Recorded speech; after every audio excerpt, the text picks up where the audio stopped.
In this video, I'm going to teach you how to conduct a professional wireless penetration test against both the WPA and WPA2 protocol. The purpose of this video is to educate people on why it is critical to change your default passwords on your routers and change them to strong and secure passwords. The skills and techniques shared in this video sheds light on the dangers of poor wireless security practices, and the goal is to make the world's wireless networks safer and more secure for everyone. If you're new to the channel, thank you so much for stopping in. Hello, my name is Kyser Clark. I have been a cybersecurity professional for over 7 years now, and I currently work as a full-time penetration tester, also known as an ethical hacker. This isn't theory. This is what I do in the real world every single day, and I'm here to help you grow your hacking and cybersecurity knowledge.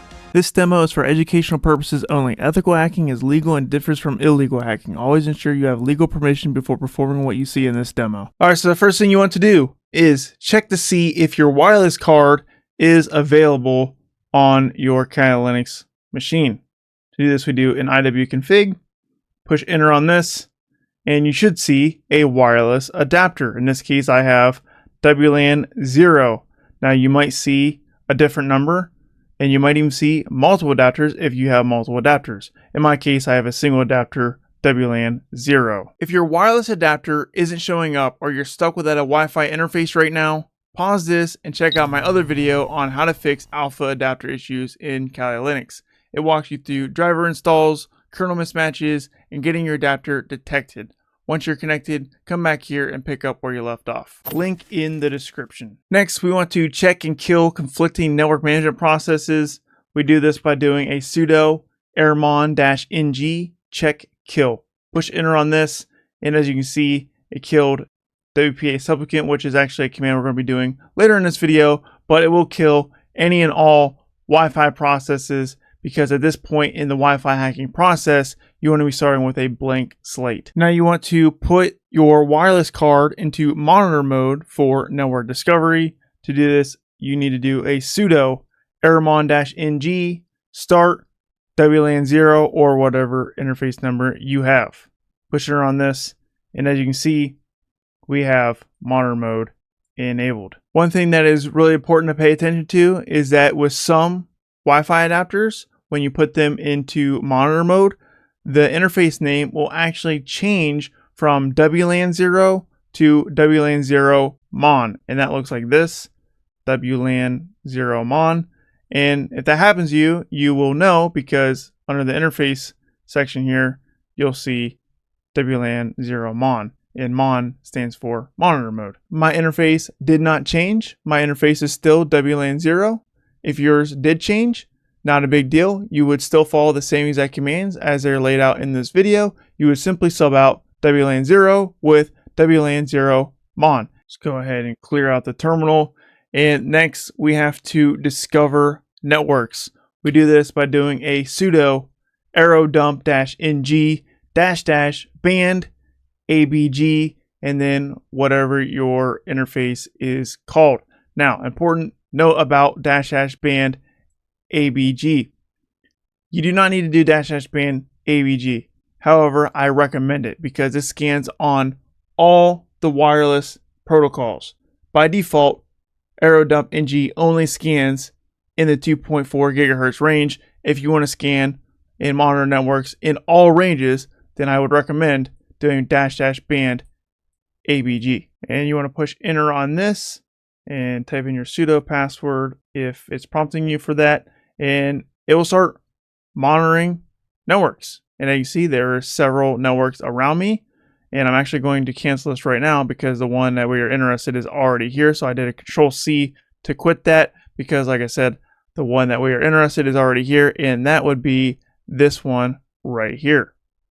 Now we need to note the BSS ID and the channel of our target wireless network. So in this case, you can see right here the BSS ID column.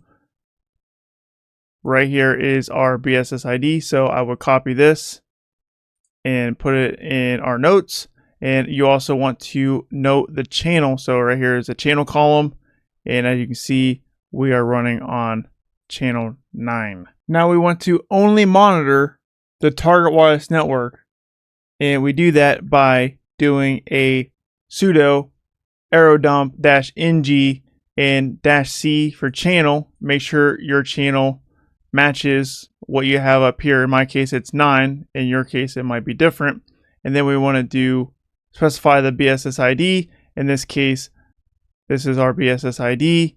And then we also want to put that capture into a file by doing -w, and I'm just calling the file capture file, and again specify the interface. Push enter on this and you will start seeing some data fly through, and then after some time you will see the router info and you will see some client info. So right here, I'm just going to hit Control-C because I can't highlight, and you see right here, this is client info. So this is a workstation that is currently connected to this TP-Link router. And it's very important to note any client MAC addresses. That would be this right here. So I would copy this, put it in my notes, and we're going to need this for later. But you might see multiple clients, and if you're on a larger network, you will see multiple clients. But in this case, I only have one computer connected to this router. Now we're going to run this command again because we actually do need to be capturing. And while this is running, we need to open up a new tab. So in a new tab, we want to do a deauthentication to the client. And to do that, we would do sudo airreplay-ng -deauth1. This means we're sending one deauth packet to the client.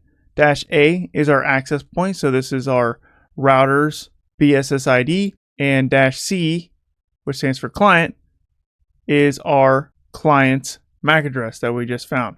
And once again, our interface. When we push enter on this, it will send one deauthentication packet to the client.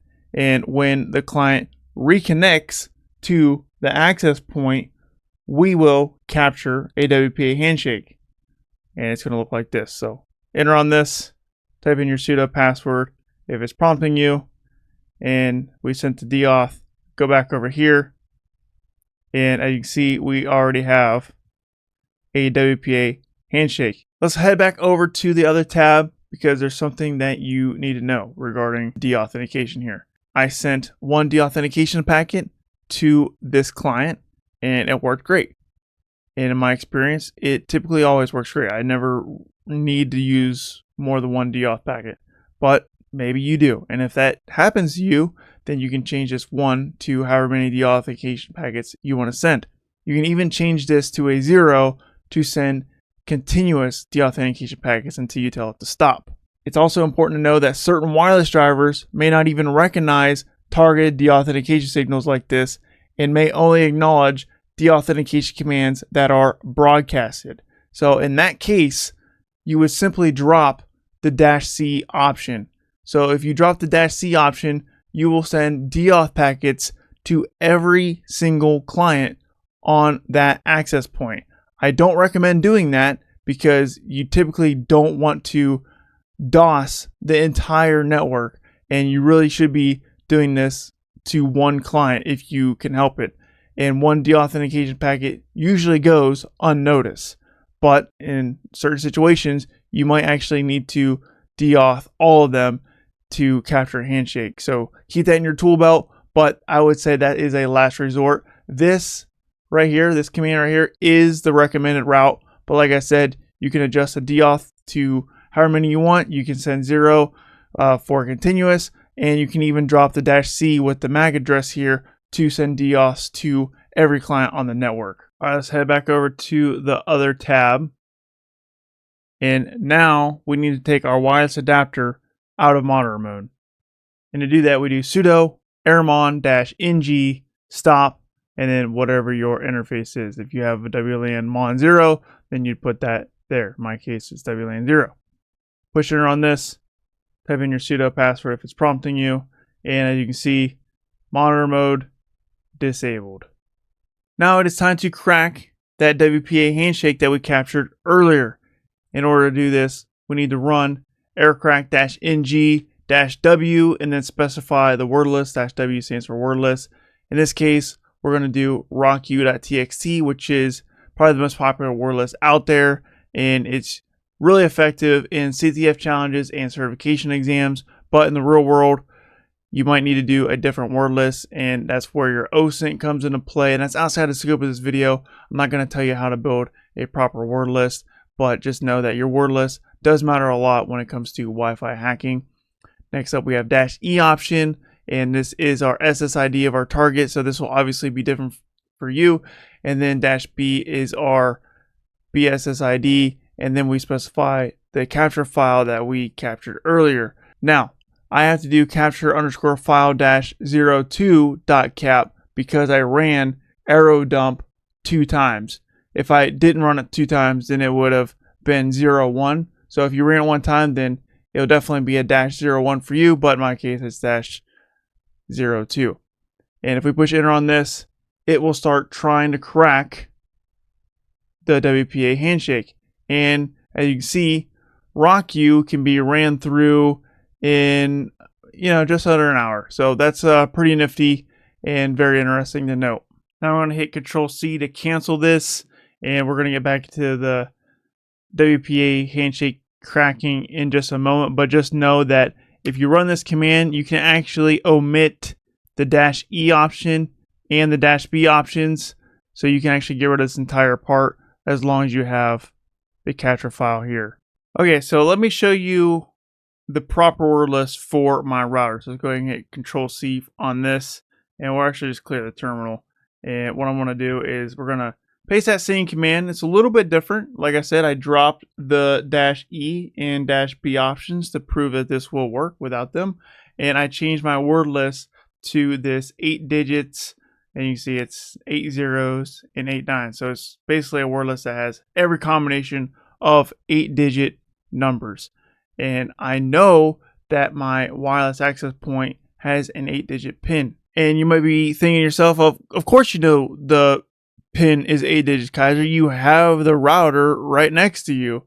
And that is true, but let me show you how you would go about this if you was doing a penetration test for a client that might happen to have this router. On Google, I am simply doing a quick search for TP-Link C6F6. Remember, we got that by passively scanning the network. This is its default SSID, which is fairly common in the real world. People don't change their SSIDs. And I just typed in default pin. And as you can see, there's tons of images here. And even the first image, if it's very blurry, but it doesn't take a whole lot to just count how many X's are right here. And there's 8 X's here. So this picture confirms that there is 8 character pins here, and if that is not enough for you, it has it again here. And here's another image that says type the 8-digit pin. Here's another one that has it's blurred out there. Here we go, we have an 8-digit pin, and right here we have another connection here. It says enter the pin, usually 8 digits, and this is coming straight from TP-Link's website. So as you can see, it's public knowledge to know that this TP-Link router ships with an 8-digit pin. And knowing that, I built a word list specifically for that purpose. So heading back to our Kylink's terminal, I'm just going to push enter on the command that we typed out earlier. Once again, this is the 8 digits, all possible combinations word list. Push enter on this, and as you can quickly see that it's only going to take maybe a few hours to run through this entire word list. So I will be able to get the passcode for this router in less than a half a day, which is quite frightening because there's a lot of people out there that's running these routers without changing their passwords. But we do not have 6 hours and 39 minutes to run through this word list. So I'm going to hit Control-C, and I'm going to shorten the time on this. So we're going to run that same command, but this time I'm just going to run a word list. It's a shortened word list of 8 character pins. And if we push enter on this, it instantly cracks. So there's only 97 entries in here, but it instantly cracks and it finds the key, which is 762127. 41. If cracking the Wi-Fi password was all you needed, feel free to click off the video now. But before you go, if you got any value out of this video whatsoever, do me a small favor and like this video and subscribe for more hacking and cybersecurity content. Now that we have the passcode for this access point, you can actually just connect to it through the normal way with your cell phone or your laptop or whatever device you have. I would imagine most of you know how to connect devices to Wi-Fi. However, connecting a Kali Linux virtual machine to Wi-Fi is a little tricky, and I'm going to show you how to do that right now. So let's go ahead and clear the terminal here. And the first thing we need to do is we need to make a file. And I already have the file made, so I'm just going to do a mousepad, and it's wifi.conf. So your file should look like this. So take a minute, pause the video, and just copy the file word for word. Obviously, you would change the SSID to whatever your SSID is, and you would change PSK to whatever PSK you found was. So this is the file. It's pretty basic. And you can see here, it's just basically saying, hey, we're using WPA pre-shared key on the WPA2 protocol. If this is WPA1, then you would just get rid of the 2 and just leave it alone. That file is already built, and to connect to the wireless access point, all we have to do is use sudo WPA supplicant -b capital D lowercase n l 80211. Keep in mind, in Linux, capitalization does matter. I forgot to mention that earlier, but if you see a capital letter, it does matter, and lowercases also matter. And then we're going to do a -i for interface, and it's WLAN 0 in my case. And then -c is the configuration file, which is the file I just showed you, which is wifi.conf. If you push enter on this, type in your sudo password if it prompts you, and you'll see successfully initialized WPA supplicant. Now, you will not get this if you omit the -b option. It'll actually freeze up your terminal. So the -b option, capital B, will background the process and will free up your terminal for further commands. If you don't do the -b option, you'll still get this, but it will lock up your terminal and you have to open up a new tab. So I like the -b option here. Now that we have successfully initialized WPA supplicant, we now need to request an IP address from the access point. In order to do that, we just need to do a sudo DH client and then whatever your interface is, and then I like to do -v for verbose, and push enter on this, and we're just waiting for an IP address at this point. Then after a few moments, you will see that we have a DHCP offer of whatever. You're going to get something different here, but in my case, I get 192.168.0.100. That is now my WLAN 0 IP address, and I got that from 192.168.0.1, and that is the access point that we are targeting. And I'm just going to copy the IP address of our target access point, and then I'm going to open up a web browser. And in the web browser, I'm just going to paste our target access point's IP address, and you'll see that I have the login interface for the target router. So this confirms that I have successfully made a connection to our target router. And I know the admin password here, so let me just type that in real quick. And we're on the admin interface here.